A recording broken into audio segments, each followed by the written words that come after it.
مالوالا محل 18ویں صدی کے تاریخی یادگار ہے جو مغل پورہ حیدرآباد پر واقع ہے۔ قدیم ڈھانچہ راجپوت اور مغل طرز تعمیر کا حامل ہے اور اس میں خصوصی درآمد شدہ ساگوان کی لکڑی کا فرنیچر ہے۔ مالوالا محل 1845 میں بنایا گیا تھا اور یہ حیدرآباد تلنگانہ ہندوستان میں واقع ہے۔ مالوالا محل چار مینار سے مشرق کی طرف جانے والی سڑک کے ساتھ واقع ہے۔ اسے مغل اور راجستانی انداز میں تعمیر کیا گیا تھا اور حیدرآبادی صحن کے انداز میں اس کی بھرپور تراش خراش کے لیے جانا جاتا تھا۔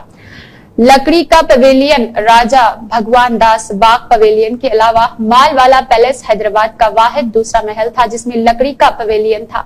گرین گیٹ وے کو چھوڑ کر پورے محل کمپلیکس کو اگست 2000 میں گرا دیا گیا اور اس کی جگہ ایک شاپنگ مال بنایا گیا ہے۔ مالوالا نظام کی سلطنتوں کے محصولات کے ریکارڈ کے ذمہ دار تھے۔ اس محل کا تعلق دیوان چندولال کے ایک معزز خاندان سے تھا۔ مالوالا یا سابقہ حیدرآباد ریاست کے ریونیو ریکارڈز کے متولی ہے۔ 1724 میں پہلے نظام کے دور میں نوبل ساگر مال کے ذریعے 18ویں صدی کے اوائل میں تعمیر کیا گیا تھا۔ یہ حیدرآباد کے ان چند محلات میں سے ایک تھا جو مغل اور راجستانی طرز تعمیر سے بنائے گئے تھے۔ اس نے مال والے کا نام حاصل کیا کیونکہ ساگر مال ریاست حیدرآباد میں ریونیو ریکارڈ مال کا نگران تھا۔ اس وقت ریونیو کا محکمہ ماتھر کائستھ خاندان یا مال والا خاندان کے پاس تھا۔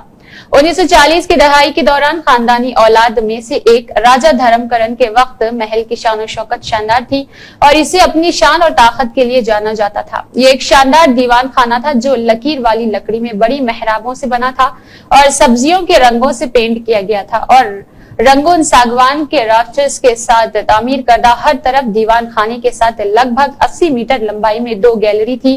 گیلری میں قدیم ہندوستانی آرٹ اور نمونے کا انمول ذخیرہ رکھا گیا تھا۔ محل میں ایک لائبریری بھی تھی جس میں 10ویں صدی عیسوی کی نادر کتابوں اور مخطوطات کا ذکر بھی موجود تھا۔